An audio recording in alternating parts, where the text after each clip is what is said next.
আমরা আমাদের usual session শুরু করতে চাচ্ছি। Approach to neurological practice for GP. I am Dr. Mohammad Rokunuzzaman, consultant neurology of Neuroscience Institute. Today we will learn about some common presenting features in GP as some neurological feature like headache, different regional pain like back pain, neck pain and other regional pain, seizure disorder, vertigo and dizziness. It's a very common presentation. Weakness of limbs, either hemiparesis or cordyparesis or paraparesis or plagia, and also facial weakness like Bell's palsy and wasting of the muscles. It's very though it's very difficult issue, but আমি মনে করি যে জিপিদেরকেও কিছুটা ধারণা থাকা লাগবে আমি কখন রেফার করব। সো আমাদের এই জিনিসগুলো সম্পর্কে ধারণা থাকতে হবে। এছাড়াও some sensory symptoms like tingling, numbness, paraesthesia and burning pain. আমাদের জিপি প্র্যাকটিসে অনেক পেশেন্ট, স্পেশালি ফিমেল পেশেন্টরা, বয়স্ক ফিমেলরা এই ধরনের সেন্সরি কমপ্লেনে আমাদের কাছে অনেক আসে এবং এদের অ্যাপ্রোপ্রিয়েট ডায়াগনোসিস করে যদি আমরা অ্যাপ্রোপ্রিয়েট ট্রিটমেন্ট দিতে পারি তাহলে কিন্তু অনেক রোগীর অনেক রোগের রিলিফ পাবে। একসময় ধারণা করা হতো যে সমস্ত সেন্সরি সিমটমের কোনো কারণ নাই, কিন্তু এখন ধারণা করা 80 বা 90% পর্যন্ত আমরা কিন্তু কারণ বের করতে পারি। সো কারণ অনুযায়ী যদি আমরা চিকিৎসা করি এবং আমরা একটা অ্যাপ্রোচ ঠিক করতে পারি তাহলে সেটা আমাদের জন্য খুব ভালো হবে। ট্রেমর এবং ডিফারেন্ট মুভমেন্ট ডিসঅর্ডার, এবং it's a very tough issue two differentiate different movement disorder, but কিছু মুভমেন্ট ডিসঅর্ডার আমাদেরকে অবশ্যই আয়ত্ত রাখতে হবে as a GP practitioner. Impaired memory, এটাও বয়স্ক পেশেন্ট বলেন বা কম বয়স্ক সবাই নিয়ে আমাদের কাছে আসতে পারে। So dementia is also important factors in GP practice. Comma or loss of consciousness. There are thousands of causes of loss of consciousness. So you should face this loss of consciousness or coma in your emergency. Ptosis, that is drooping of the eyelids, and some eye complaints like dimness and loss of vision and diplopia. GP প্র্যাকটিসে আমরা ইমার্জেন্সিতে কিছু neurological emergency face করতে হবে, যেমন status epilepticus, acute stroke, either ischemic stroke, hemorrhagic stroke, subarachnoid hemorrhage, venous stroke, even head injury, idiopathic intracranial hypertension, meningoencephalitis or meningitis in any form, bacterial, viral, tubercular, acute severe headache is also an emergency, acute confusion state or delirium. এটা অনেকগুলো underline কারণ আছে, শুধুমাত্র neurological structural disease ছাড়াও অনেক কিছু endocrine, কিছু metabolic disorder, even infection এগুলো করতে পারে এবং এদেরকে আমাদেরকে প্রপার অ্যাপ্রোচ করে ট্রিটমেন্ট করলে এগুলো কিন্তু অনেক ভালো রেসপন্স হবে। Sudden loss of vision, not only an ophthalmological view but there some problems in neurological aspect also, loss of vision. Hypertensive emergency, এটা একটা জেনারেল প্র্যাকটিশনারদের জন্য খুব ভাইটাল একটা topics, hypertension. So you have to manage hypertension and diabetes mellitus very efficiently, and hypertensive emergency is also is emergency and you should manage it promptly. Raised ICP due to any cause, so you should have an idea of raised ICP and general management of the raised ICP, and then further referral. Acute paralysis, it's a very emergency issue in case of neurology like GBS. Myasthenia or cholinergic crisis also presents to a GP first. So you should have idea about these patients and proper referral. Now, most common neurological problem is headache. Headache হয় নাই এমন কোনো person মনে হয় আমার মনে হয় নাই, সবারই জীবনে কোনো না কোনো পর্যায়ে অবশ্যই হেডেক হয়েছে। হেডেককে আমরা প্রথমত দুই ভাগে ভাগ করি, একটা হচ্ছে প্রাইমারি হেডেক, যে ক্ষেত্রে there is no external cause, and there some secondary headache, there some external causes there, But in primary headache, there's some internal causes like some homeostatic abnormalities or some neurotransmitter abnormalities. But there is no cause is identified in case of primary headache. Like most common primary headaches are migraine. Migraine খুব common একটা headache এবং এটা specific management যদি আমরা করতে পারি অনেক পেশেন্টের সাফারিংস আমরা কমাতে পারবো 100% কিওর আমরা বলতে পারবো না কিন্তু অনেক পেশেন্টের সাফারিংস অনেক অংশে আমরা কমাতে পারি এবং কিছু কিছু ক্ষেত্রে 100% কিওরও কিন্তু মাইগ্রেন হতে পারে tension type headache it's the most common primary headache এবং টেনশন টাইপ হেডেক হয়নি এমন কোনো পার্সন মনে হয় কখনো নাই আমার ধারণা even myself also. Cluster headache and also some trigeminal autonomic cephalalgia এটা খুব কমন হেডেক না তারপরও কিন্তু আমাদের প্র্যাকটিসে আসতে পারে তবে এই ক্লাস্টার হেডেকটা খুব মানে একটু ভালোভাবে খেয়াল করে কিন্তু ডায়াগনোসিস করা যায় এবং ট্রিটমেন্ট পেলে কিন্তু কোনো ভালো রেসপন্স করে there are also some other primary headaches আমরা সেই সম্পর্কে অতটুকু জানার আমাদের দরকার নেই তবে আমাদের এই তিন টাইপ হেডেক অবশ্যই আমাদের জানতে হবে সেকেন্ডারি হেডেকের অনেকগুলো কারণ আছে এবং এই সেকেন্ডারি হেডেকগুলোকে আমরা কিছু রেড ফ্ল্যাগ সিমটম বা সাইন দিয়ে আমরা প্রথমেই হিস্ট্রি থেকে এক্সক্লুড করার চেষ্টা করব যে কোনো নিউরোলজিক্যাল বলেন নন নিউরোলজিক্যাল বলেন যে কোনো ক্ষেত্রে যদি আমরা একটা রেড ফ্ল্যাগ বা ওয়ার্নিং সিমটমস যদি আগে দাঁড় করাতে পারি তাহলে কিন্তু আমাদের ডায়াগনোসিসটা খুব সহজ হয় এবং খারাপ কারণগুলো আমরা খুব দ্রুত এক্সক্লুড করতে পারি সো হেডেক নিয়ে আসলে একটা পেশেন্ট আমরা তার খারাপ কারণগুলো দূর করার জন্য কিছু রেড ফ্ল্যাগ সিমটমস বা সাইন আছে সেগুলো আমরা হিস্ট্রি থেকে প্রথমে নিয়ে এক্সক্লুড করার চেষ্টা করব তার সেকেন্ডারি হেডেক নাই বা খারাপ হেডেক নাই এই মুহূর্তে তার ইমেজিং বা আদার ইনভেস্টিগেশন দরকার নাই এটা আমাকে অবশ্যই হিস্ট্রি থেকে আগে এক্সক্লুড করতে হবে তারপরও দেখা যায় যে অনেক সময় আমরা হিস্ট্রি দিয়েও মানে হেডেকগুলোকে পার্থক্য করতে পারি না কিছু কিছু ক্ষেত্রে আমাদের কনফিউশন থেকে যায় সেক্ষেত্রে অবশ্যই আমরা ইমেজিংয়ের হেল্প নিব বাট এই হিস্ট্রিগুলো যেগুলো red flag symptoms of headache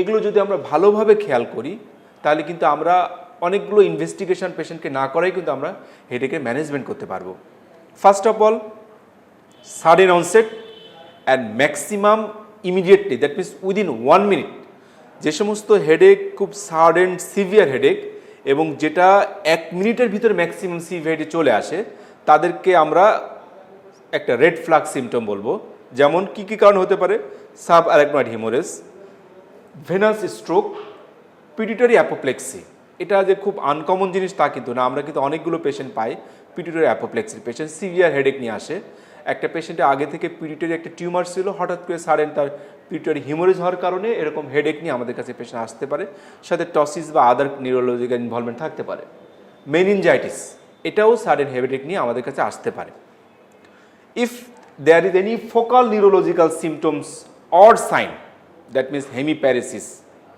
dysphagia যদি থাকে সেক্ষেত্রে আমরা চিন্তা করব তার ইন্ট্রাক্রেনিয়াল কোনো স্পেস অকুপাইং লেশন আছে কিনা there are some constitutional symptoms like fever rash meningism weight loss generalized weakness এই সমস্ত জিনিসগুলো আমরা অবশ্যই হিস্ট্রিতে নেওয়ার চেষ্টা করব এবং খুব র্যাপিডলি কিন্তু হিস্ট্রিগুলো আমরা নিতে পারি এইগুলো থাকলে অবশ্যই আমরা তাদের মেনিনজাইটিস অথবা কোনো প্রাইমারি আর সেকেন্ডারি ব্রেন টিউমার কিনা সেটা আমরা কিন্তু খেয়াল করতে পারি ইভেন ভাস্কুলাইটিক পেশেন্টও হেডেক নিয়ে আমাদের কাছে প্রেজেন্ট করে সো যদি সাম কনস্টিটিউশনাল সিমটমস থাকে সাথে হেডেক আমরা ভাস্কুলাইটিস কিন্তু চিন্তা করতে পারি ফিচার্স অফ রেস্ট আইসিপি যেমন আর্লি মর্নিং হেডেক যেটা ওর্স অন বেন্ডিং ফরওয়ার্ডস পেশেন্ট বলবে সকালবেলা ঘুম থেকে ওঠার পরপরই তার খুব মারাত্মক মাথা ব্যথা হয় সাথে বমি হয় এবং সামনের দিকে ঝুঁকলে তার মাথা ব্যথাটা বাড়ে বিশেষ করে নামাজ পড়ার সময় যে সেজদা দেওয়ার সময় তার মাথা ব্যথাটা অনেক বাড়ে এবং সাথে পেশেন্টের ভমিটিং থাকতে পারে ভমিটিং থাকে এইগুলো যদি থাকে তাহলে অবশ্যই আমরা ইকসল বা আইএইস চিন্তা করব এবং একটা 60 ইয়ার্স বা তার বেশি পেশেন্টের ইউজুয়ালি মেল পেশেন্টের যদি সাডেন হেডেক এর আগে কখনো এরকম হেডেক ছিল না তাহলে সেক্ষেত্রে অবশ্যই এটা একটা রেড ফ্ল্যাগ সিমটম এবং আমরা জয়েন্ট সেল আর্টারাইটিস কিনা সেটা আমরা চিন্তা করব কারণ এটাকে ম্যানেজ না করলে পেশেন্ট কিন্তু ভিজুয়াল লস হতে পারে এবং এটা ম্যানেজমেন্টও খুব সহজ শুধু স্টেরয়েড দিতে হবে এবং দিলে কিন্তু পেশেন্ট ভীষণকে আমরা ভিজুয়াল লস থেকে আমরা পেশেন্টকে প্রিভেন্ট করতে পারবো তাহলে প্রথমে আমরা হিস্ট্রি নিয়ে secondary cause, that means red flag সিমটমগুলো আলাদা করার পরে আমাদের পরবর্তী টার্গেট থাকবে যে প্রাইমারি হেডেকগুলোকে আমরা একটা থেকে আরেকটা পার্থক্য কীভাবে করব, কারণ প্রত্যেকটা ট্রিটমেন্ট কিন্তু একটু ডিফারেন্ট। সো অবশ্যই আমাদেরকে প্রাইমারি হেডেকগুলোকে আলাদাভাবে ক্লাসিফাই করতে হবে, আলাদাভাবে ডিফারেন্সিয়েট করতে হবে। আমরা এই ছবিতে দেখতে পারি যে কিছু কিছু হেডেকের কিছু কিছু সাইট অফ ইনভলভমেন্টের কারণে আমরা হেডেকগুলো পার্থক্য করতে পারি। সাইনাস হেডেকের সাইট, টেনশন হেডেক যেমন bilateral bifrontal headache, band like, migraine usually hemicranial headache, and periorbital headache usually cluster headache. So site of headache is very important for differentiation. আমরা প্রথমে আসি মাইগ্রেন। মাইগ্রেনকে বলা হয় যে একটা নিউরোলজিস্ট বা একজন ইন্টার্নিস্ট বা জিপি প্র্যাকটিশনারের bread and butter. So migraine পেশেন্টকে আপনাকে ভালোভাবে ডিল করলে আপনি অনেক ভালো প্র্যাকটিশনার হতে পারবেন বলে আমি বিশ্বাস করি। মাইগ্রেনের কিছু ডায়াগনস্টিক ক্রাইটেরিয়া আছে, সেটা হলো যে এটা হলো একটা এপিসোডিক হেডেক, যেটা is headache last at least 4 to 72 hours, at least 4 to 72 hours without any medication. কারণ মেডিকেশন দিলে এই টাইমটা কিন্তু হ্যাম্পার করতে পারে। উইদাউট মেডিকেশন একটা পেশেন্টের হেডেক যদি 4 to 72 আওয়ার্স পর্যন্ত পারসিস্ট করে এবং এটা episodic unilateral throbbing type headache, সেটা আমি যদি মুভমেন্টের সাথে অ্যাগ্রাভেট করবে এবং usually moderate two severe in intensity, তার সাথে যদি নশিয়া, ভমিটিং অথবা ফটোফোবিয়া অ্যান্ড ফনোফোবিয়া এইগুলো যদি থাকে, তাহলে কিন্তু আমরা সেটাকে ক্লাসিক্যাল মাইগ্রেন হিসাবে আইডেন্টিফাই করতে পারি। এই ফিচারগুলোর সাথে যদি পেশেন্টের কোনো ভিজুয়াল অরা থাকে, ভিজুয়াল অরাগুলো পেশেন্ট কীভাবে বলে যে আমার চোখের সামনে দিয়ে মনে হচ্ছে পর্দা পড়ে আসতেছে, চোখ মুখ অন্ধকার লেগে আসতেছে, তখন আমি বুঝতে পারবো সাথে অরা আছে। That means classical migraine with aura, migraine with aura. তো এই কয়েকটা ফিচার দেখে কিন্তু আমরা খুব ভালোভাবে মাইগ্রেনটাকে আইডেন্টিফাই করতে পারি। মাইগ্রেন হেডেক আসলে আমরা ট্রিটমেন্ট দিব কিভাবে? আমরা ইউজুয়ালি মোনোথেরাপি দিতে পারি অথবা ডুয়াল থেরাপি দিতে পারি। তবে আমি আমার প্র্যাকটিসে ইউজুয়ালি ডুয়াল থেরাপিটাকে চয়েস করি। যেমন একটা অ্যান্টিকনভালসেন্ট স্পেশালি টপিরামেট এবং বিটা ব্লকের স্পেশালি প্রোপানোলল, এই দুটো কম্বিনেশনকে আপনি লো ডোজ দিয়ে শুরু করে আস্তে আস্তে ডোজটা বাড়াতে পারেন। এবং ডোজটা বাড়িয়ে যদি পেশেন্টের হেডেক না কমে, সেক্ষেত্রে আপনি সেকেন্ড লাইন ড্রাগ হিসেবে অ্যামিটিপটালিন বা আদার ড্রাগস আপনি ব্যবহার করতে পারেন। এটা হলো আপনার মেইনটেনেন্সের জন্য বা প্রোফাইলেক্সিস হিসাবে। কিন্তু অ্যাকুট ট্রিটমেন্টের ক্ষেত্রে অ্যাকুট যদি পেশেন্ট আসে, সেক্ষেত্রে আমরা কীভাবে ম্যানেজ করব? Either naproxen or tolfenamic acid অথবা এনি এনএসাইডস অথবা নাপা প্যারাসিটামল, এটার সাথে আমরা জলমেটিপটান দিব অ্যাকুট অ্যাটাক নিয়ে আসলে। এবং একটা পেশেন্ট যদি দেখা যায় যে মাসে 4 বার বা তার বেশিবার তার এরকম অ্যাটাকগুলো হয়, তাহলে সেক্ষেত্রে অবশ্যই আমি যে আগে বললাম যে প্রোফাইলেকটিক ম্যানেজমেন্ট যেগুলো আছে, প্রোফাইলেকটিক ম্যানেজমেন্টগুলো দিব আমরা যদি পেশেন্ট দেখা যায় যে মাসে 4 বার বা তার বেশি যদি অ্যাটাক নিয়ে আসে। কিন্তু তার কম নিয়ে অ্যাটাক নিয়ে আসলে আমরা শুধুমাত্র ওয়ান ডিমান্ড বেসিস এই অ্যাকুট ট্রিটমেন্টটা আমরা দিতে পারি। এটা একটা ট্রিটমেন্টের একটা দেওয়া আছে, আপনারা দেখে নেবেন এটা। এছাড়াও আরও অনেকগুলো ড্রাগ আছে, যেমন পিজোটিফেন, এটা আগে ইউজ করা হতো, কিন্তু কিছু সাইড ইফেক্টের কারণে এই ড্রাগটা এখন ইউজ করা হয় না। বিটা ব্লকার, প্রোপানোলল বা মেটোপ্রোলাল আমরা ইউজ করতে পারি। তবে আদার বিটা ব্লকারসে খুব বেশি যে ভালো ইফেক্ট আছে তা কিন্তু নাই, কিন্তু অ্যাজমা থাকলে সেক্ষেত্রে আমরা বিটা ব্লকারটা চয়েস করব না। অ্যামিটিপটালিনটাকে আমরা সবচেয়ে বেশি চয়েস করি। আর অ্যান্টিকনভালসেন্ট ভিতরে আমরা টপিরামেট, ইভেন ভ্যালপোরিক অ্যাসিডও কিন্তু খুব ভালো রেসপন্স করে in migraine headache. Tension type headache, এটা হলো এক সবচেয়ে most common primary headache. Tension type headache usually mild to moderate in severity, bifrontal band like headache, bifrontal band like headache in young female or male. আমরা চিন্তা করব tension type headache, এবং প্রথমত হয়তো আমরা রেড ফ্ল্যাগ সিমটমসগুলোকে এক্সক্লুড করার পরে মাইগ্রেনাস যে স্পেসিফিক সিমটম সেগুলো আমরা এক্সক্লুড করব। সেগুলো যদি না থাকে তাহলে আমরা সেটাকে টেনশন টাইপ হেডেক হিসাবে আইডেন্টিফাই করতে পারি। একটা কথা মনে রাখবেন যে nausea and vomiting usually tension type হেডেকে থাকবে না। যখন একটা পেশেন্ট হেডেকের সাথে নশিয়া অর ভমিটিং কমপ্লেন করে তাহলে আপনি বুঝবেন যে এটা টেনশন টাইপ হেডেক না, either migraine or other secondary headache. তো টেনশন টাইপ হেডেকগুলো ম্যানেজমেন্ট আসলে খুব ডিফিকাল্ট এবং এটা ইউজুয়ালি দেখা যায় যে মানে ফিজিশিয়ান টু ফিজিশিয়ান ভ্যারি করতে পারে। সেক্ষেত্রে প্রথমত আমরা কিছু এনএসাইড বা প্যারাসিটামল ইউজ করতে পারি ফর অ্যাকুট ম্যানেজমেন্ট। কিছু behavioural therapy, specially relaxation therapy is very important. এবং যদি পেশেন্ট ক্রনিক হেডেক হতে থাকে, যার কোনোভাবে আমরা তাকে অন ডিমান্ড এনএসাইডস বা নাপা দিয়ে কাজ করতে পারতেছি না, সেক্ষেত্রে আমরা ক্রনিক হেডেকের ক্ষেত্রে আমরা অ্যামিডিপটালিন অথবা আদার অ্যান্টিডিপ্রেসেন্ট ড্রাগ যেমন অ্যাসিটালোপ্রাম অথবা অ্যাংজিওলাইটিক ড্রাগ যেমন ক্লোনাজিপাম, এগুলো আমরা একটু short duration, not more than 3 months। But সবচেয়ে বেশি ইম্পর্টেন্ট এখানে হচ্ছে behavioural therapy and relaxation therapy and proper counselling এবং তার স্ট্রেসফুল ইভেন্ট যেটার কারণে হেডেকটা হচ্ছে সেখান থেকে পেশেন্টকে দূরে নিয়ে আসা। ট্রাইজেমিনাল নিউরালজিয়া এটাও একটা খুব কমন টাইপ হেডেক এবং এই হেডেকের পেশেন্টগুলো ইউজুয়ালি ডেন্টিস্টের কাছে প্রথমে প্রেজেন্ট করে এবং আমি দেখছি আমার প্র্যাকটিক্যাল লাইফে এত হেডেক থাকে, অনেকগুলো 2-3টা দাঁত তুলে ফেলে পেশেন্ট, তারপরে আমাদের কাছে পেশেন্ট আসে। ইউজুয়ালি ট্রাইজেমিনাল নার্ভ ডিস্ট্রিবিউশন হেডেকটা হয় এবং কোনো অবজেক্টিভ এভিডেন্স থাকে না, শুধুমাত্র পেশেন্টের সাবজেক্টিভ কমপ্লেন করে ট্রাইজেমিনাল ডিস্ট্রিবিউশনের headache, but there is no objective evidence. That means কোনো সেন্সরি লস বা অন্য কোনো অবজেক্টিভ এভিডেন্স পেশেন্টকে আমরা পাই না। In case of trigeminal neuralgia severe lancinating pain বা এক্সক্রুশিয়েটিং পেইন এবং প্যারক্সিজমাল পেইন, খুব কম সময় পেইনটা থাকে এবং ঠান্ডা পানি বা বাতাসে গেলে এই পেইনটা অ্যাগ্রাভেট করে। এটার মেইন ম্যানেজমেন্ট হচ্ছে অ্যান্টিডিপ্রেসেন্ট, স্পেশালি কার্বামাজেপিন 200 মিলিগ্রাম দিয়ে আমরা শুরু করতে পারি, হাফ ট্যাবলেট টুয়াইস ডেইলি, যেটা আমরা আস্তে আস্তে 400 মিলিগ্রাম 1 মাস এবং তারপর আস্তে আস্তে আমরা গ্র্যাজুয়ালি ট্যাপার করতে পারি। যদি কোনো কারণে আমরা কার্বামাজেপিন ইউজ না করতে পারি, সেক্ষেত্রে আমরা oxcarbazepine, lamotrigine, even phenytoin can be used.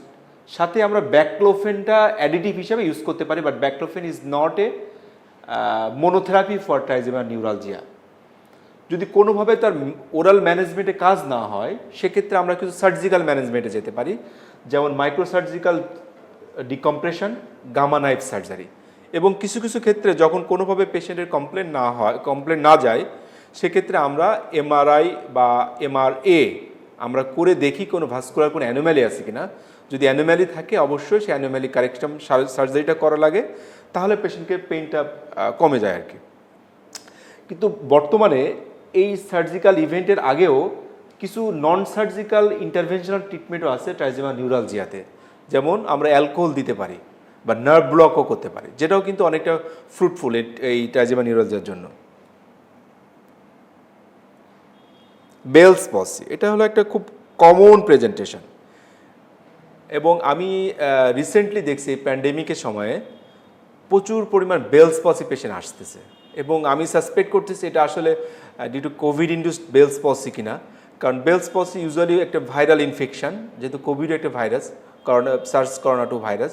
So আমি আমার রিসেন্টলি অনেকগুলো পেশেন্ট পাচ্ছি খুব চেম্বারে বা হসপিটালে বেলস পসি নিয়ে আসতেছে এবং প্রত্যেকটা পেশেন্টকে আমি কোভিড টেস্ট করার জন্য অ্যাডভাইস করি, কিন্তু most of the patients deny to do covid test. তো বেলস পসিগুলো খুব ইজিলি ডায়াগনোসিস করা যায়। এটা হচ্ছে একটা lower motor type of facial nerve palsy. So এক্ষেত্রে আমাদেরকে এখানেও আমাদের রেড ফ্ল্যাগ সিমটমটা বা সাইনটাকে আমাদের এক্সক্লুড করতে হবে, কারণ মানে এই ফেশিয়াল নার্ভ পলসি আপার মোটর টাইপ হতে পারে, লোয়ার মোটর টাইপ হতে পারে। যদি আপার মোটর টাইপ অফ পলসি হয়, সেক্ষেত্রে সাথে হেমিপ্যারেসিস বা হেমিপ্লেজিয়া থাকে এবং একটা স্ট্রোকের কারণে এটা হয়ে থাকে। সো আমাদেরকে অবশ্যই দেখতে হবে একটা পেশেন্ট ফেশিয়াল পলসি নিয়ে আসলে এটা আপার মোটর টাইপ না লোয়ার মোটর টাইপ, এবং যদি দেখলাম আমরা আপার মোটর টাইপ, অবশ্যই তার কোনো হেমিপ্যারেসিস আছে কিনা সেটা আমরা দেখব।